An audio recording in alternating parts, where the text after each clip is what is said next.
Hey guys, welcome back to today's video. Today is Monday, November 23rd, 2020, and we had just received word that Emily Murphy, the General Services Administration, the administration responsible for overseeing the transition from president to president or incumbent president to incumbent president in the event that a president is reelected, pretty much they covered the transition of power between two political parties or an incumbent party, whatever it might be. They handle all of these services, and up until recently, Trump and his administration has not given the okay for them to sign off on an official transition of power. I mean, this is something that we normally would see a day after the election, maybe 2 days after the election. This time it took roughly, nearly 3 weeks from the actual election day. 20 days since we actually voted, or you very well could have voted way before then, but 20 days since the last people voted in this election. And now, despite Joe Biden being the declared winner for a little bit over 2 weeks, we now have begun the transition process. So what does this mean?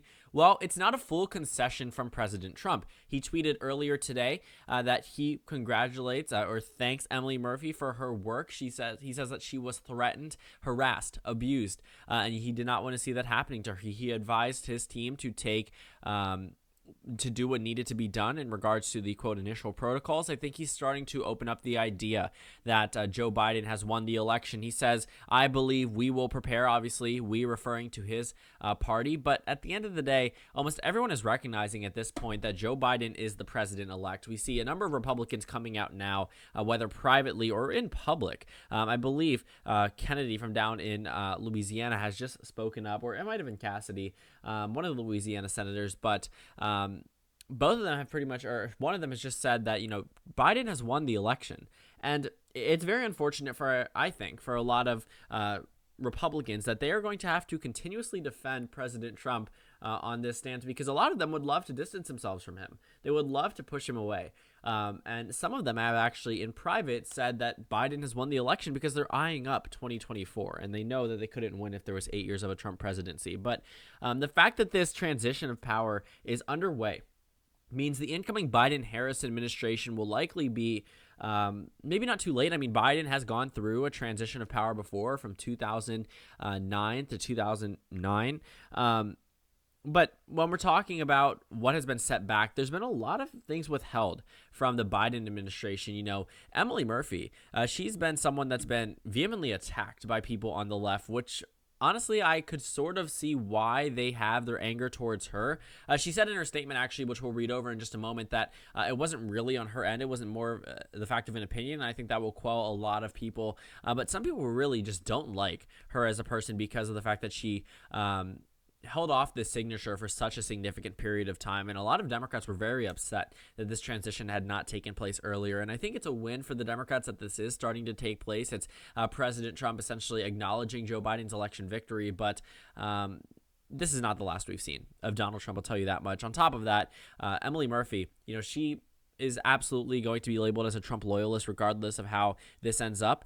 But she has said in her statement a few things that I think could quell the minds of a few Democratic Party voters, or obviously top Democrats. So she starts off her letter, Dear Mr. Biden, very casual, talking about how she's the administrator, the ability to, under the Presidential Transition Act of 1963, talking about how, she is going to take this seriously. She is going to give him power to actually start the transition. So by the end of it, she pretty much just has a call to action for Congress, but that's really besides the point.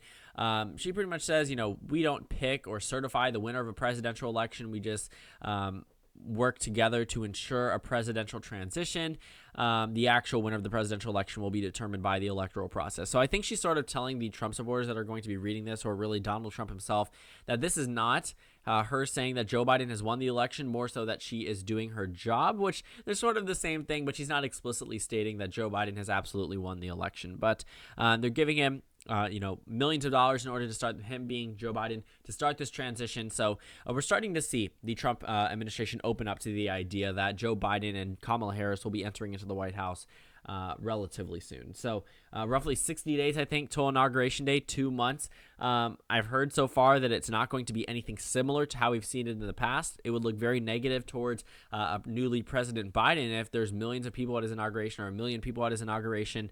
That just simply wouldn't make sense in the time of COVID. But we all know that people on both sides love to gather at certain points. And while people will probably still be wearing masks, it's just not exactly the safest situation to be in unless you know for a fact that you'll be in a secluded area. I think they might find a way to make sure that top officials and just, statewide officials are able to attend the inauguration, whether that's through circles, whether that's through distancing, whatever it might be. I just don't think that we're going to see probably 1 million people there. And I don't think that we're going to see such a tightly packed inauguration, if that makes sense. So this is the letter from Emily Murphy. You can find this on the internet pretty much anywhere. I got mine off wikimedia.org, so you can go there. You can find a couple of things. It's also on Wikipedia, but so this is the letter that was released. Essentially, the transition has begun because Donald Trump is trying to say that the election results were rigged, but at the end of the day, the courts are throwing out his cases. They were thrown out in Michigan. They were thrown out in Pennsylvania today. Michigan officially certified their entire election results. Pennsylvania, I believe, is supposed to do so today. Georgia already has done so. So a lot of these states are just very quick. They're solidifying, and that's it. Game over. I mean, yes, Donald Trump can call for a recount after certification. He has called for a recount in Georgia, but at the end of the day, recounts have never changed the outcome of a presidential election, and recounts have never changed the outcome of a state flipping on the presidential level. So pretty much Biden is at 306, Trump is at 232, and it seems as if, even through this tweet, which doesn't seem as if he's conceding, I mean, obviously he's not saying I lost. He says, I believe we will prevail.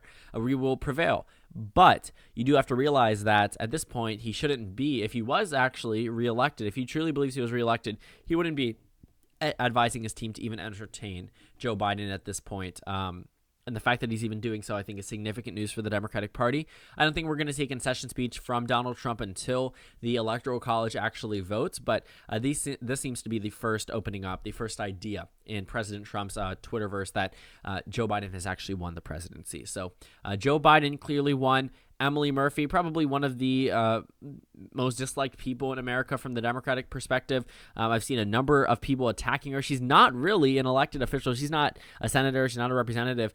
She's an administrator in the General Services Administration, and she's receiving more attack ads than some of these House and Senate candidates, and I just think that's fascinating. There's this sort of side of the left wing, really, or just people in the center who may have voted for Joe Biden, that they don't necessarily view anyone that tags on to Donald Trump and encourages, I guess you could say, his behavior at this point, because the majority of Americans have already said that the election is over. But you do have to realize that there are some voters who still think that the election was rigged, and that's what some of these people think that Emily Murphy is really trying to appease. But now the transition officially begins. We're set to see a pretty significant wave of people come into the secretary positions. I believe today, actually, he just announced, or he's expected to name Janet Yellen, former Fed chair, as Treasury Secretary. She'd be the first woman in the job. So there are a number of things that are happening right now with the Biden administration. But this is what is happening. Trump is renovating Mar-a-Lago, possibly going there after his presidency, whatever it might be. We don't really know. He could just be doing it for fun, but he may end up moving back down to Florida because it is now his home state. But all in all, I mean, looking at this transition of power that is now underway, I think the Democratic Party should be pretty happy. I think this is a sigh of relief that Donald Trump at some point is going to end up having to give up the presidency, and that, even if it did go to the Supreme Court, I really just don't think that they would rule in his favor. It doesn't matter that they appointed him. Once you're on there for life, and there's practically nothing that could change that. So I think that the result is pretty strong for the Democrats. I think they're very happy with how today turned up. But also, this is something that is really unprecedented. We had never seen a transition take so long unless there was a case that actually had a reason to go up to the Supreme Court. The Trump campaign has not provided any evidence of voter fraud. Republican senators are coming out and saying that Trump's campaign has not provided any voter fraud. It's time for him to concede. And while President Trump loves to label these Republicans as rhinos, at some point in time, when there's 22, 23 Republican senators that are going to be saying, in private, likely in public sometime soon, if they want to have, a 2024 presidential bid or really any political future in the Republican Party and want to survive among centrist voters, they're probably going to come out in opposition to President Trump in the near future. So that's a very real situation, but I just don't see Donald Trump doing too well further. And also it seems as if now his administration and him are starting to acknowledge that Joe Biden has won the presidency, thus the beginning of the transition of power. So thank you guys so much for watching this video. Make sure to comment down suggestions below. Subscribe on the left if you haven't already, and check out the Instagram and Twitter. At the bottom left of the screen, there's also a Discord server for you to go ahead and join. On the screen, there's a video you can watch and then a playlist for my 2020 post-election videos. Again, thank you guys so much for watching, and I will see you all tomorrow.